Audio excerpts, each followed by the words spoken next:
It's not showing green. Sorry.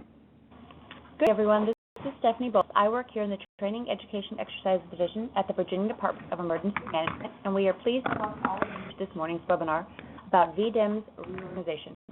We are muting all participant lines during this session, so if you have any questions during the presentation, please do ask them. We just ask that you do so via the chat feature. Simply type them in and they will be answered at the end by Dr. Stern. At the end, there will be an opportunity to provide feedback, and we would very much appreciate it. This session will be recorded, and a link will be provided to all registered participants to view the recorded session. Our presenter today is the Virginia State Coordinator of Emergency Management, Dr. Jeff Stern. Take it away. Thank you. Good morning, everyone. See a few familiar names that have dialed in. This is our fourth webinar this week designed for stakeholders, and I'm Jeff. As you know, I think I met everybody that's on the line. I'm going to briefly spend about 5 or 10 minutes just discussing what we're calling the strategic roadmap for emergency management in Virginia, bringing that up on your webinar now. I'll show you a 5-minute YouTube video that kind of describes the overview of the reorganization at VDEM, and then we'll take your questions. So it's a busy day. We're looking at tropical storm, soon to be Hurricane Erica, and make preparations for that. So I want to let you all get back about your day. Can we bring up the slide, please?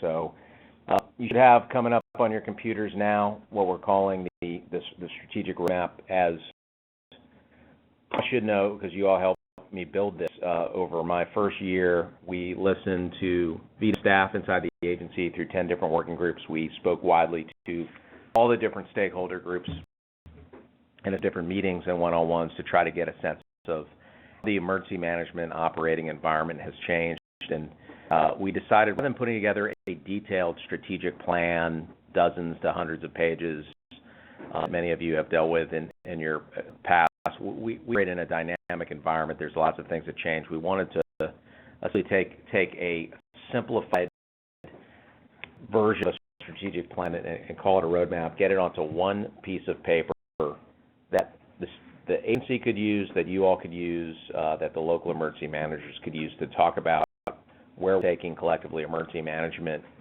in Virginia, paint the picture of the Emerald City, and then we can all collectively paint the yellow brick road for those of us old enough to remember that movie. The slide is meant to be a jumping off point for discussion about what we face and why and how we're going to reorganize to face the environment in Virginia. It's not meant to capture every single thing that's out there, nor everything we're doing, but just enough to give us an idea of how we operate and how we're going to change. So as a reminder, you'll see just under the title, there's the standard risk, even risk being a function of the threat or hazard, vulnerability, and consequence. And every emergency manager, essentially at its core, we are risk managers. We can't spend enough to protect or prevent or mitigate every single kind of threat or hazard that's out there. So we have to make trade-offs, and in doing so, we want to make sure we're being strategic in navigating how we apply our resources to those risks.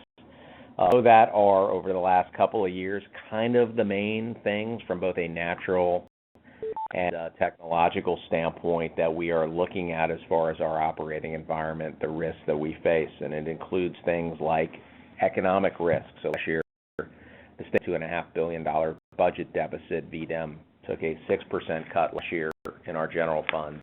Well, we're operating off a 7% cut this year based on that. Obviously, many of your constituents, I see Chris Yawn from the fire chiefs have been dealing with things like Bakken crude. We had changing and evolving terrorist threat, and persistent things like hurricanes, flooding. Cybersecurity is a new and emerging thing all of us are grappling with. The loss of the Hampton Roads UASI. This is just themes of what is going on in the environment as kind of a reminder for us. And again, any of you are free to use this.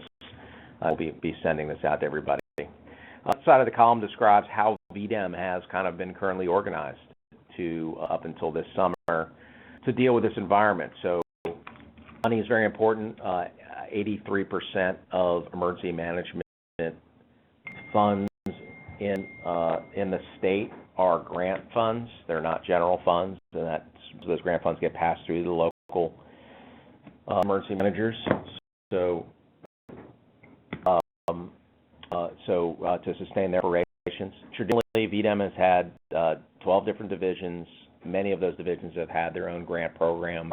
We never really strategically looked at how to bind them to maximize our, again, strategic approach to those threats that you see there. Our deployment posture at VDEM, as you know, has been very Richmond-centric, with the addition of some supplemental staff in the office in Northern Virginia and some additional staff in Hampton Roads area.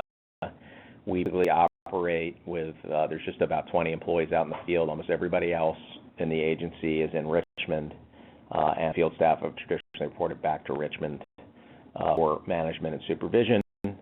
For development for emergency management around the United States, in the state, the local level has traditionally been on-the-job training. We have made a big effort over the last year to begin to build the professional backbone for emergency management through our Emergency Management Academy programs and looking at how we can build professional development pathways for employees so that it does really begin to become a profession. The police officers go to a police academy, firefighters go to a fire academy, lawyers go to law school. Emergency managers go to some kind of basic school where we learn the definitions and the things that are involved in this diverse field. But traditionally we have not had that. Situational awareness, we can hope to, in real time, figure out what's happened or is happening in the state, with the exception of things like hurricanes and weather. We have very little predictive capability in our situational awareness.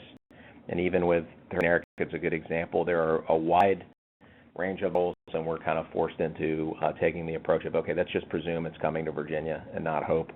But we have separated traditionally. Our watch center was separate from our fusion center and its analytic capabilities, separate from our planning capabilities to do some analysis and try to figure out, okay, something happened or we think it's going to happen or is happening. What does that mean for us? What's the worst case scenario, or what are the critical infrastructures that are going to be impacted? What are the cascade effects? So we're trying to figure out a way to think that through a little more cohesively. And lastly, we traditionally, amongst our 12 divisions, almost every single one of them provided its own training to you or other stakeholders, conducted its own exercises, did some planning, managed its own resources in a decentralized fashion. And so our agency had really become fragmented and competitive amongst ourselves in the program, and it was not uncommon for us to schedule both exercises or trainings in the same area with the same local emergency manager in the same week with 2 different or 3 different divisions. And our different divisions often were kind of competitive for internal resources at VDEM, rather than looking at the whole of how we can all support the mission. It's an overused word, but it's really in a synergistic fashion. The governor has laid out a vision that for emergency management in the Commonwealth that hinges on 4 points. This is probably the governor's ever had governor's attention at this level, but basically we want to have a quick integrated response, local, state, federal, parts like yourself, private sector volunteers, in support of whatever kind of emergency happens. We have got to make our programs more strategic and sustainable as the post-9/11, post-Katrina large amount of funding whittles down to sustainment funding, and we got to think past grants on how we sustain programs that we have and how we leverage everybody's capabilities together.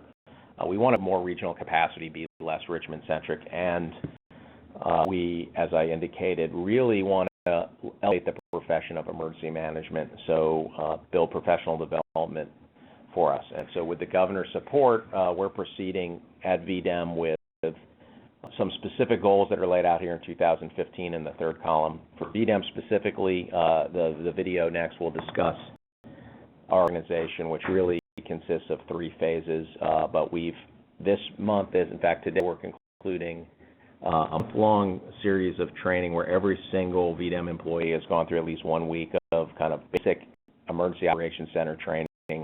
Traditionally at VDEM, we have not had every single employee participate in the emergency management program. That is going to change so that we can go from a small portion of the staff in the EOC to 3 separate professionally trained teams that can be rostered and sustain operations. We, in July,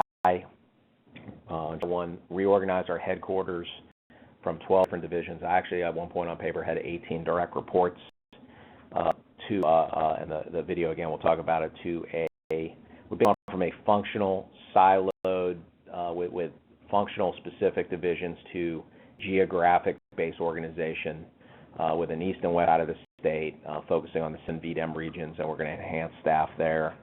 And then lastly, we are looking at opening up offices for the integrated regional staff at the end of the year to mirror what we already have up in Region 7 in Northern Virginia, which has been very successful for about 5 years. So, but we're also integrating our hazardous materials response officers into the emergency management staffs that are there. And so we've disbanded a few divisions that you all are familiar with.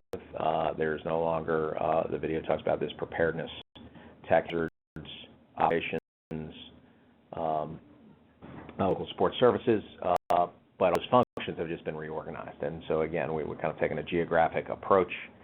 Statewide, things that you as stakeholders, we have completely reinvented the State Homeland Security Grant Program. This slide was actually first unveiled in May at a day meeting. Stakeholders, some of you on the phone may have participated, basically how we're going to do, what the criteria is for the State Homeland Security Grants, and the peer review process. We have made an offer, and the individual is accepted. Will come on in 3 weeks to a chief financial officer, and under that office, we will integrate all of those different grant funding programs, so it can track both our general fund and all our grant programs strategically, and then determine strategically together how do we really start capability or building capability. And as some of you know, we've partnered with the Department of Fire Programs, the State Fire Chiefs Association. We are doing a couple of initiatives for interstate and interstate mutual aid to count all the specialty assets that have existed in some cases for decades, a lot that have been built since 9/11, but so that we know where all those specialty assets are. When I say specialty assets, things like command units, bomb squads, SWAT teams, hazmat teams, tech rescue teams, swiftwater rescue teams. Traditionally, VDEM hasn't kept, at least in over a decade, has not kept a working list on a day-to-day basis of who's available to deploy where. And so we want to speed up the process. Ultimately, all these changes are about us moving more quickly and much faster to serve you and our fellow citizens if there's an incident.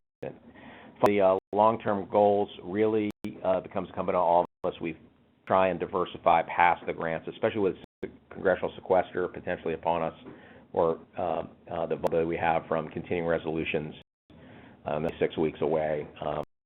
We're very vulnerable that if Congress or the Department of Homeland Security either slows down or changes the grant funding sources, we have got to ensure that our programs are sustainable. And we've got to take another look at all our core emergency response assets, ensure we have the right capacity for, and that's hazmat, chem bio, all the things that you see here on the bottom right of the screen.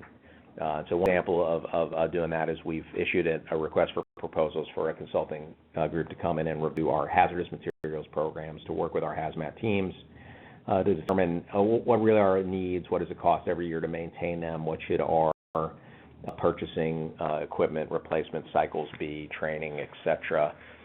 And then we'll use that model to build off the strategic management model for all the different specialty assets. The funding, a great example of the collaborative effort together, and John Sadler, I see you're on the line, was this year the Commonwealth got $2.2 million in port security grants And I think that was a direct result of, for the first time, bringing all the Port of Virginia grant stakeholders together to work with the Coast Guard to really maximize collect what all our grant applications were going to be. And so we got about $1 million more than we last year. That's a really big deal, especially when you have to counterbalance that against the loss of the $1 million in UASI funds. So I've gone on for, that's 12, 13 minutes now. Everybody's giving me the wave. You all know I can talk for a long time. We're going to flip it now to bring up a 5-minute video that's kind of YouTube style. Then describes kind of in detail what's going on. Will be made public for everybody, and then we'll take questions afterwards. Hello, Dr. Jeff Stern, State Coordinator at the Virginia Department of Emergency Management. He's in the midst of a major reorganization intended to make the department more effective and responsive to the threats and hazards we face today. This video explains some of our most significant changes. I hope you'll find it helpful.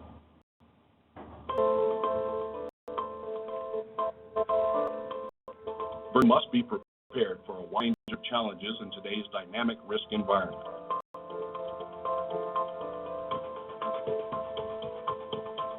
To promote a more resilient Commonwealth, Governor McAuliffe has laid out a vision for emergency management that includes enhancing each region's capacity to respond to disaster, creating more professional development opportunities for Virginia's emergency coordinators, getting a quick and integrated response from our public agencies and community partners, and building preparedness programs that are both strategic and sustainable over time.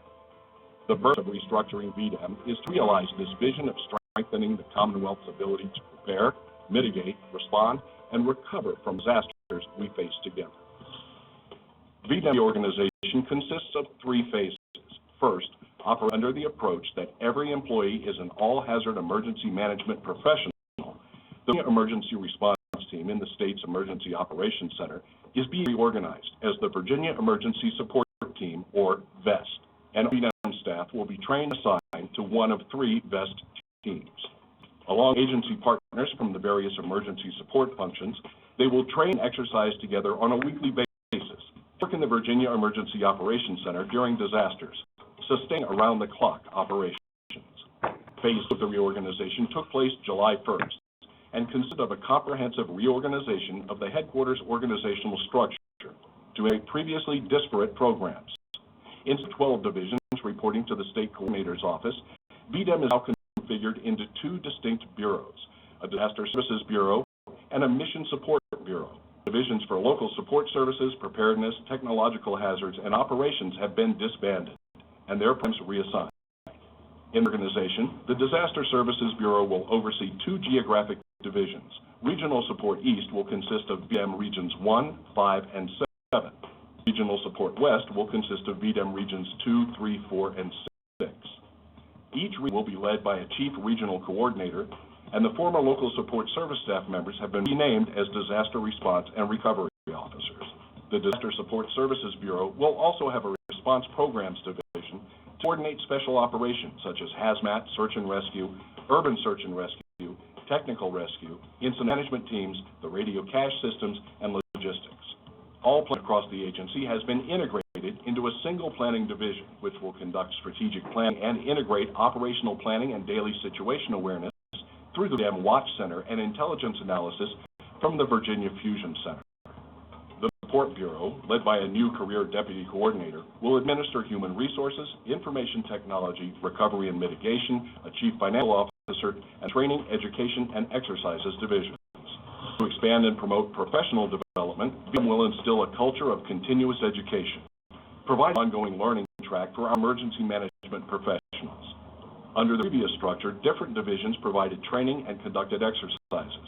Individual division training and exercise activities will now be consolidated within and supported by the new Training, Education, and Exercise Division.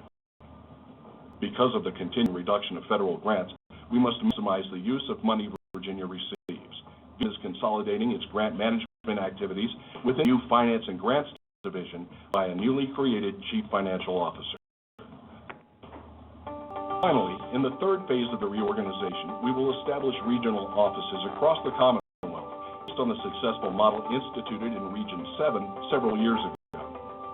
Over this year, VDEM will initiate the process to double the number of staff assigned to regional operations, and every region will have, as a minimum, a chief regional coordinator, a disaster response and recovery officer, a hazmat officer, and a regional all hazards planner, working as an integrated team to support our local governments alongside other state agencies and our private sector and voluntary organizations active in disaster partners. The transformation underway at VDEM reflects our commitment to the people of Virginia to improve our capability to quickly and effectively respond to and recover from the many threats and hazards we face. VDEM is changing to meet the current and emerging risks facing Virginia. We will continue to stand ready to help you prepare, mitigate, respond, and recover. Remember, a ready Virginia is a resilient Virginia.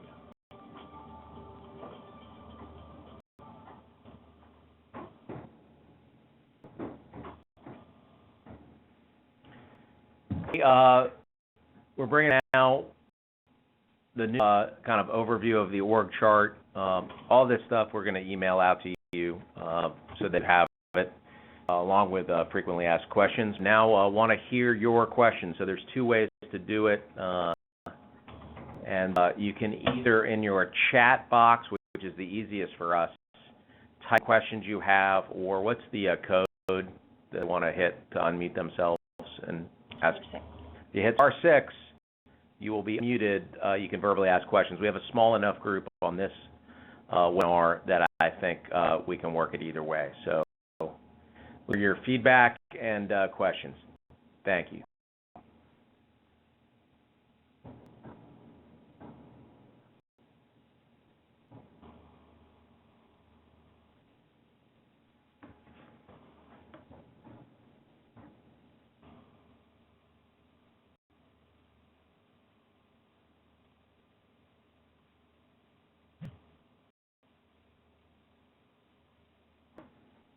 Is it the fire chiefs? If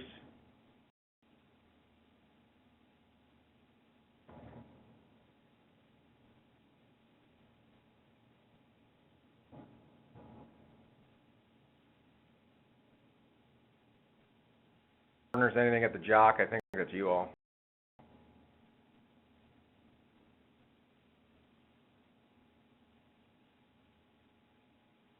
Another minute.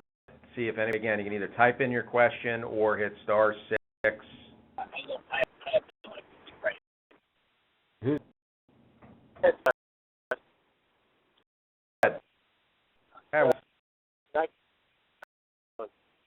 Well, thanks for taking time. There you go. Hi. Quick question. Are you guys working toward changing some of your response assets to a line item, or we got to kind of reduce? Wes, we can't. Wes, we really can't hear you. Okay. That's good. My other headset. Stand by. We would hope we can hear you. Can you hear? Clear.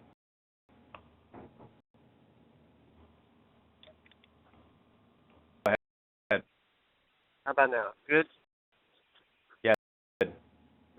So you said in your part of your presentation that you were trying to get away from the grants process for some of the the stuff that's grants.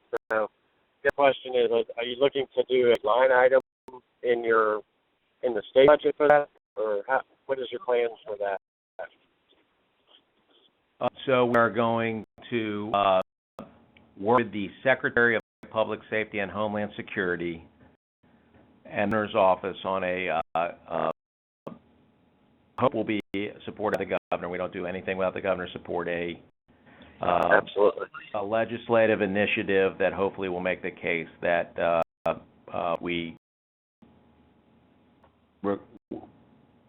emergency, I want to word this carefully, that emergency management is vulnerable to its over-reliance on grants at this stage. So, but I can't really say more than that because we have an internal budget process with the governor's office, and nothing is official until it's out there. So, that's just at that. There's a wide variety of things we hope to accomplish in this coming legislative session with the general fund potentially any capital or bond items, but I really won't say more than that at this stage. We can have other discussions when it's appropriate to do. There are also other funding sources that we are looking at and partners. So we work heavily with Dominion Power, a radiological emergency preparedness program. There are other potential partners. I think I have broad authorities for cost recovery and emergency response. Typically, we've only applied that to hazmat. There may be other opportunities to expand that. So we've got to look at all of these issues collectively together, maximize the number of grants, and then don't get a dollar more. We have to look at all the different grants collectively and how we strategically align them toward maintaining and building those capabilities. So the previous structure, and even we'll be in a transition year with some of the grants, one grant program manager wouldn't have an idea what the other grant program manager was funding necessarily, and so we might be funding, Wes, you might be getting up in Fairfax a grant from our hazmat emergency preparedness, and then separately there might be some RAD funds, and then entirely separately might be some NCR UASI funds, and where kind of those individual programs was somebody looking together at, okay, how do we knit all this funding together to make sure that we're stuff. So I think you saw us and you were part of some of those discussions with the radio cash system as we looked at how we build some of the funding. So I hope that answers your question. It's both managing the existing funds we have collectively together under one chief financial officer with the tools so that we at the state coordinator's office, myself, Curtis, and the other leadership can look at all this stuff together. It's been very centralized. And then secondly, working with all the stakeholders, begin to understand the implications of being so reliant on federal grant funding for our baseline emergency management. I mean, we're not talking about the post 9/11, hey, we need to catch up, build new capacity. Our baseline funding, local emergency managers that wouldn't exist if it wasn't for federal grants. So I think that's a message that we need to figure out collectively. How do we blame that at the low level for local communities that have to make decisions about where their county or city funds go at the state level, and even at the level too. So we built our entire system on the backbone of funding sources that are grant-based that from one year to next, we're not sure how much it'll be. I appreciate that. Get off my soapbox now. Thanks. We have a question. Thank you. Can you describe how Virginia CIKR can assist with this reorganization? When you say CIKR, Gary, you're referring to the private sector in general, or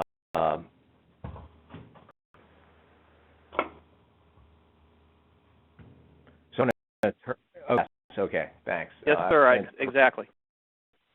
Yeah, I think the things that we have got to do, there's kind of a few different things. One is we need to articulate as government what we do. That's part of that roadmap, and work with our private sector partners to know how they can help us.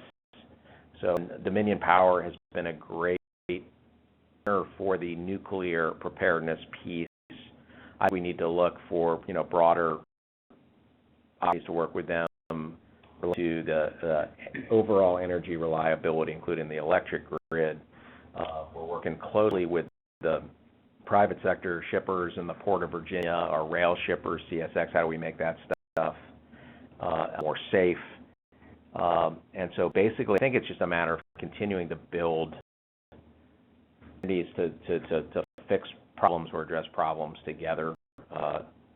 And VDEM, we up this year had a single person who was a contractor who is our private sector liaison, and under this reorganization, we will be determining how do we go on one individual who's responsible for that and fit the private sector into our private EOC operations, but we got to get through reorganizing ourselves as we figure out how to plug them in. I foresee something similar to how we deal with the volunteers, the voting groups, which we have a very robust program with. And so I think we just need to figure it out. If you have suggestions, I'm happy to entertain them. Anybody around the country has truly figured this out. We've done a lot of experimenting in the last 10 years with business ECs and public sector partnerships. Ultimately, one of the things that probably are most important for the private sector in addition to response is on the recovery side. So a key part of recovery from a large disaster is getting the economy restored, and it involves a different set of actors that are much more private sector and CEO level persons to improve. The buzzword has been resilience, but really to get the economic engine going again after there's a large incident. So there's probably a lot of creative opportunities there. I know we are applying for a HUD, Housing and Urban Development series of resilience grants. There's $1 billion at stake the federal government has, and that heavily involves looking at public-private partnerships and engaging the communities in Hampton Roads. So I'm not sure that specifically answers your question, Gary, but I hope it's helpful. And again, as you see either ideas that we have in Virginia or best practices elsewhere, let me know. Well, no problem, and I will speak on behalf of the financial sector, which is what I represent. We are standing by, waiting to assist any way we can. Like that, and I think one area especially that we need to start thinking about and probably getting you engaged with at our secretary's level is the security risks, because we think that's an area of vulnerability that we both face together that has long-standing repercussions, and then obviously the usual disaster stuff. So thank you. Yes, sir. Thank you.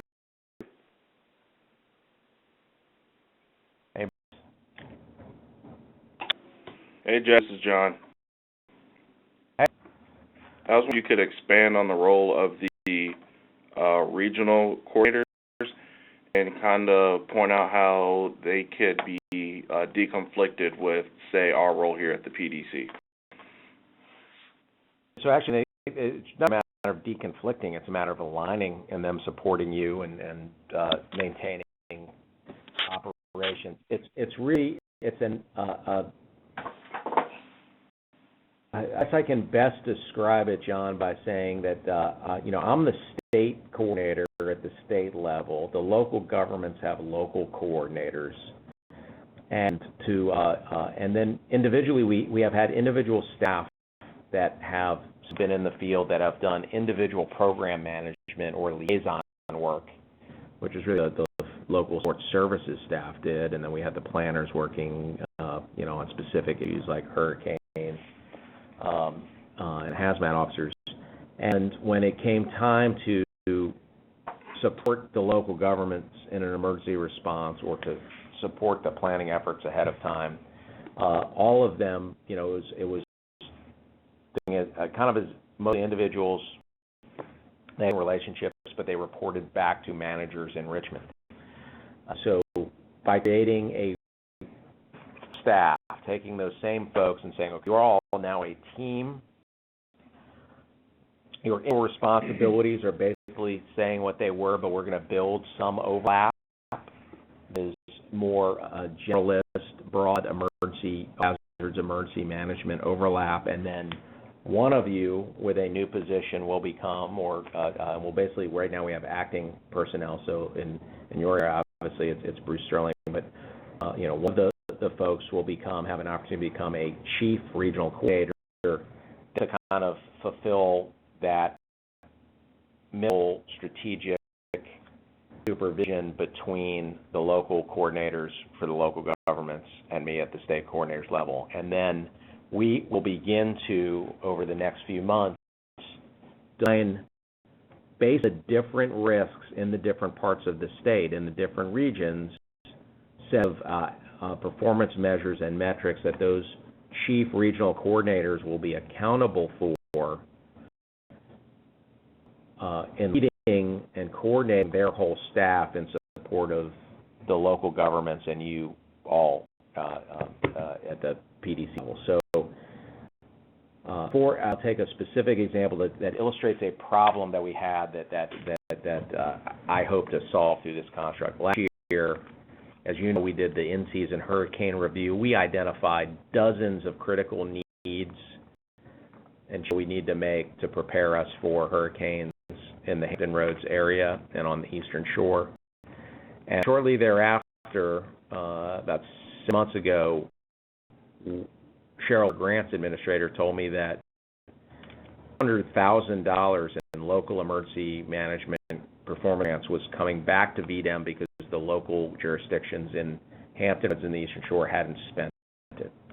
LEMPG, as some of you may know, is the most unencumbered, easily to spend emergency management funds. We give a little bit of it to every single jurisdiction every year. And under the previous structure, we'll give guidance to 325 jurisdictions, but we and the 139 managers, but that span of control that she can't every single day manage every single one of those folks to make sure they're spending. The local support services staff were much more liaison folks, so they could help if asked how do they spend that, but it wasn't really their job to make sure that that money got spent in the region. It certainly wasn't that of the hazmat officers, and it wasn't that of the planners. So now by having somebody who's accountable for the things VDEM does in the region, we can add that metric to a regional office that says that regional office is responsible for making sure every single local jurisdiction spends every single dollar well that we give. I don't want to get any of this money back at the end of the year to reallocate. That's one example of a problem that was kind of the tragedy that comes, hey, we've got all this good stuff, but hey, whose job is it? Is it your job? Not really sure. And clearly, we can build a team and then with the number of jurisdictions work on a bunch of these issues together.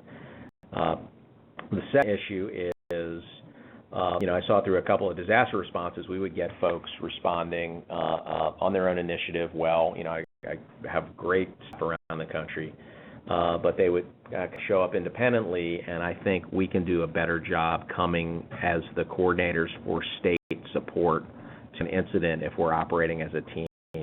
I was especially in Southwest Virginia during the winter storms where we basically had one employee or two who were regionally based try to manage on their own state counties that were under a state of emergency. If you think about the kinds of things we could have around the state that we face on a large scale, that's a heavy burden to have on staff to manage those multiple things in real time. So we want to build a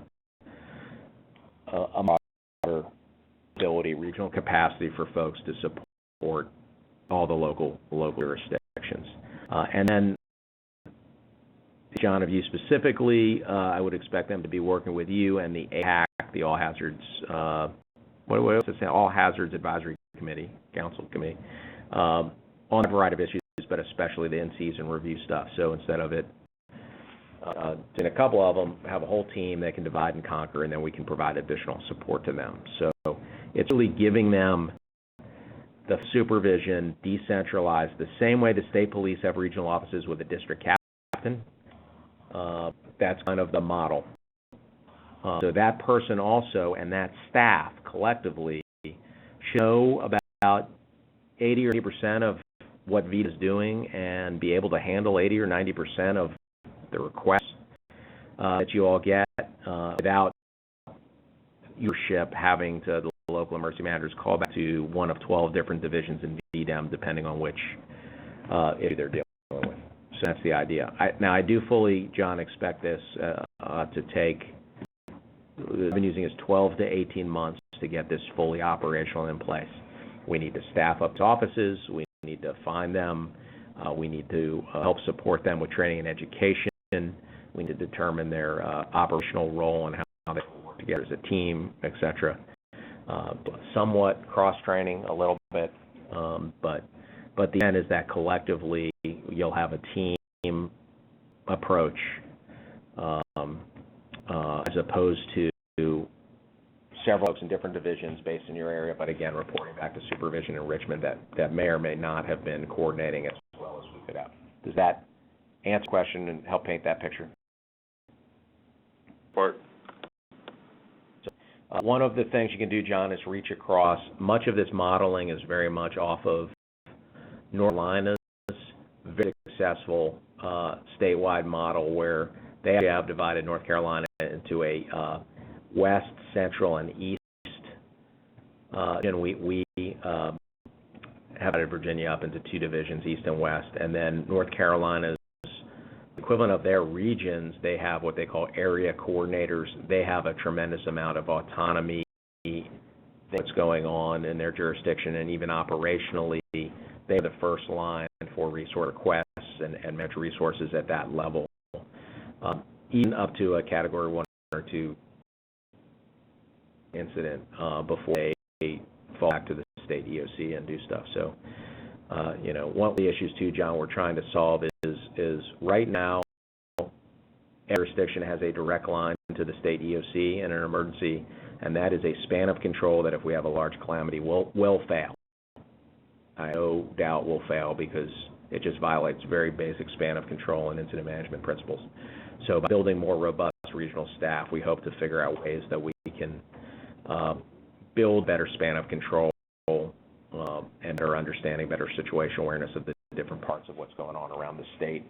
Certainly from a statewide perspective, it gives me a span of control of 7 to 1, and then the regional staffs can know what's going on, and we're building that mirror structure right now in the state EOC operationally. So if you have additional questions, please let me know.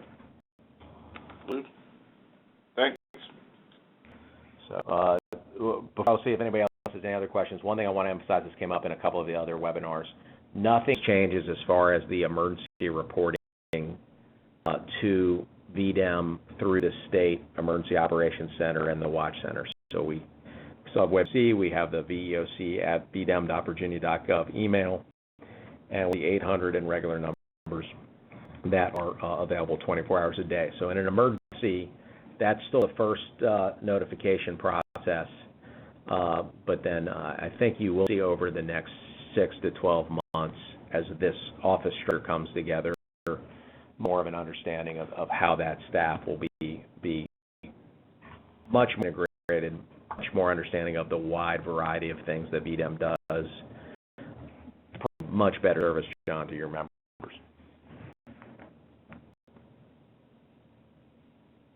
Okay, any questions?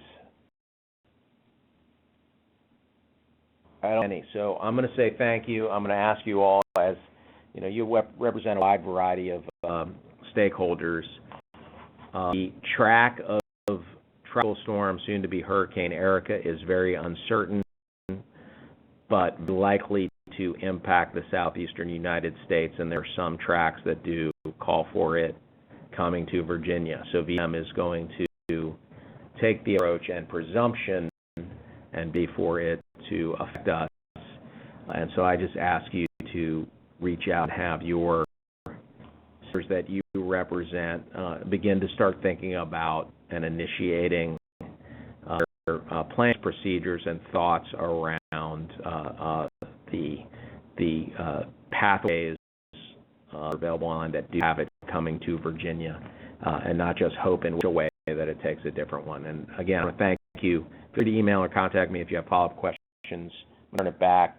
We've got some follow-up info for you, and again, I thank you for your time.